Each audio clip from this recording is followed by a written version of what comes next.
the tech companies really haven't been able, they're sort of flailing in the dark. Plenty of stuff gets completely under the radar because social media platforms are just simply too big to police. You can use algorithms, but the algorithms will make mistakes.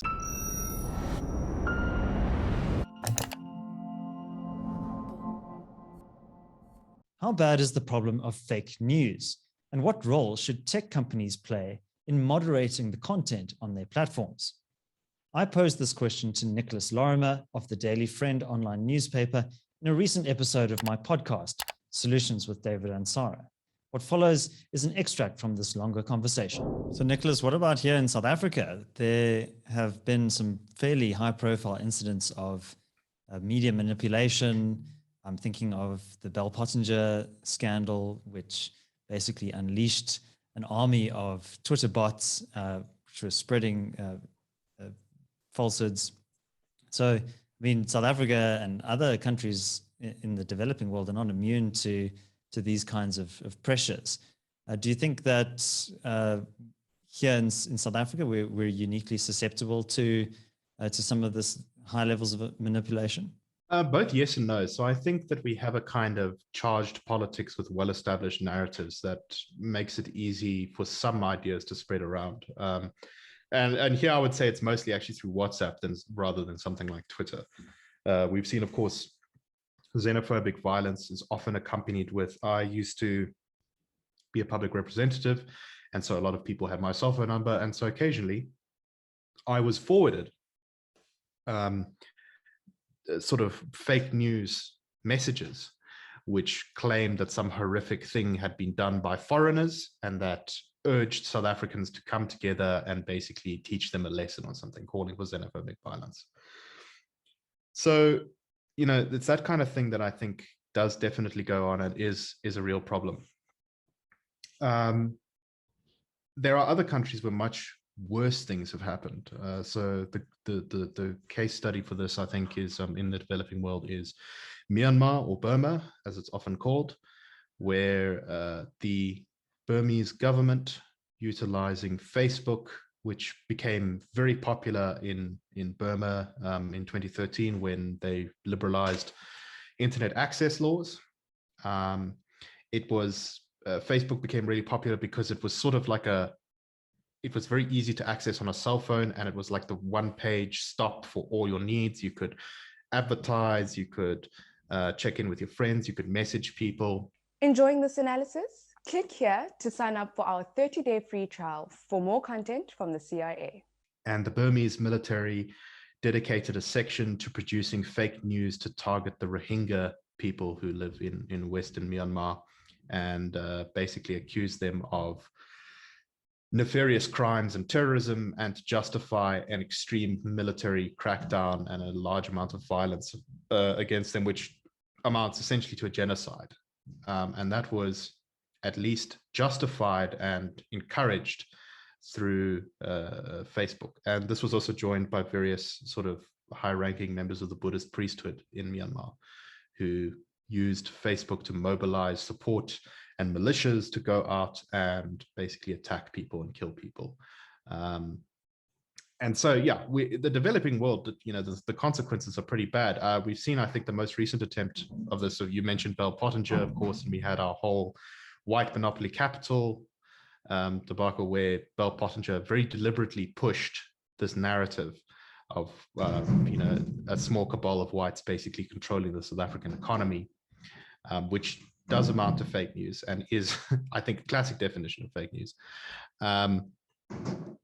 But recently we've seen a similar effort around, maybe not as coordinated, but around this so-called Phoenix massacre, relating to the violence that happened in KwaZulu-Natal, where while the details of what precisely happened are still a little bit unclear, and there are people in court on various charges of murder and assault and that sort of thing, a very particular narrative about Indian people killing Black people for racist reasons was propagated by edited clips and out of context videos and things on social media. So we are vulnerable to it, but in a different way to the first world.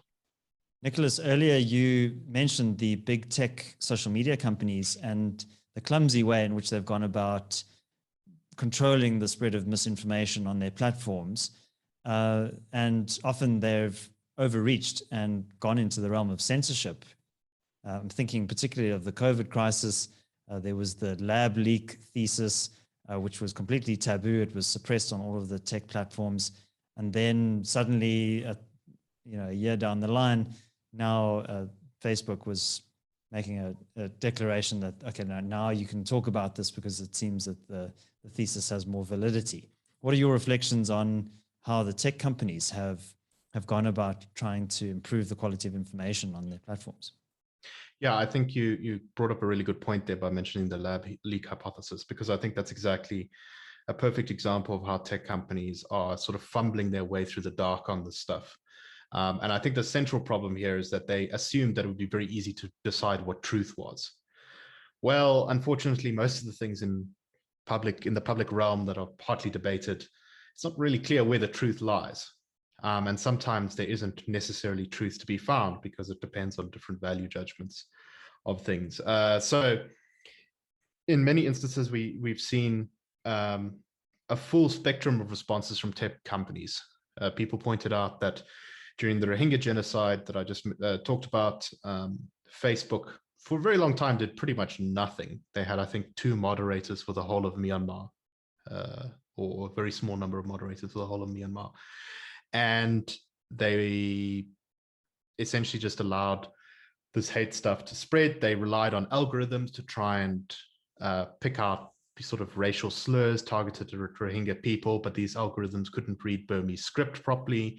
And so they flagged innocuous things, and just generally it was a complete disaster. In more recent times, we've seen sort of a knee-jerk overreaction in the other direction from places like, for example, Twitter, which for a very long time had a policy that political leaders on Twitter should pretty much be allowed to say whatever they like because it's important for people to know what political leaders are saying. And then they suddenly changed their mind on this when it came to Donald Trump. They said, no, actually, some of the tweets he's given are unacceptable, and so we're going to start putting warnings on them. And then later they banned him entirely from the platform. Another example is there was a story about that came out just before the 2020 US presidential election that President Joe Biden's son, Hunter Biden, was under investigation by the FBI. The story was somewhat complicated and a little bit, the facts were in dispute, and Twitter decided that no, this was obviously fake news, misinformation, and so banned anyone on the platform from talking about it, including the New York Post, who I think had their Twitter account shut down. It later emerged that actually it probably wasn't misinformation, and in fact, he was under investigation.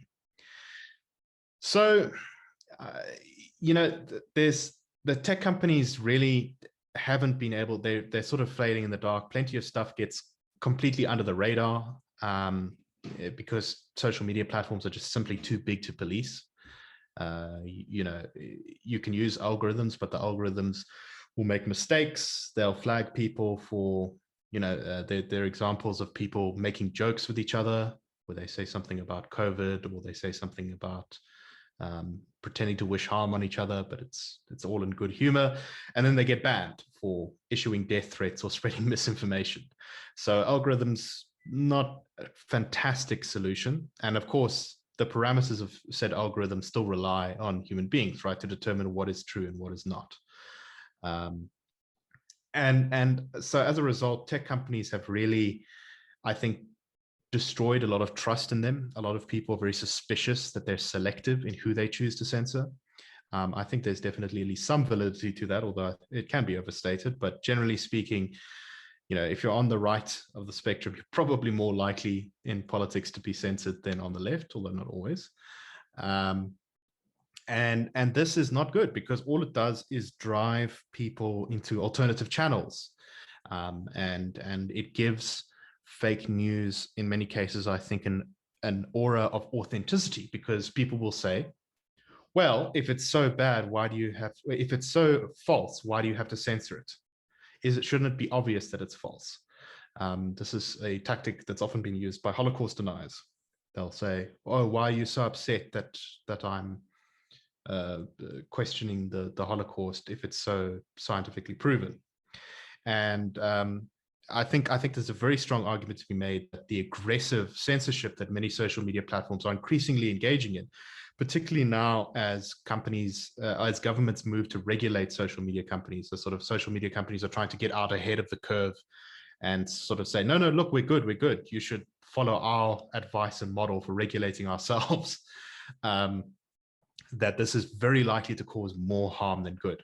And of course, as we've seen in certain authoritarian countries, the social media platforms can get lent on to basically censor people or ensure that damaging narratives to the government are not spread. Thanks for watching. If you enjoyed this discussion, you might want to check out the full conversation with Nicholas Lorimer. That's linked over here. I'd also be grateful if you could subscribe to my other channel. That's linked over here. Until next time, take care.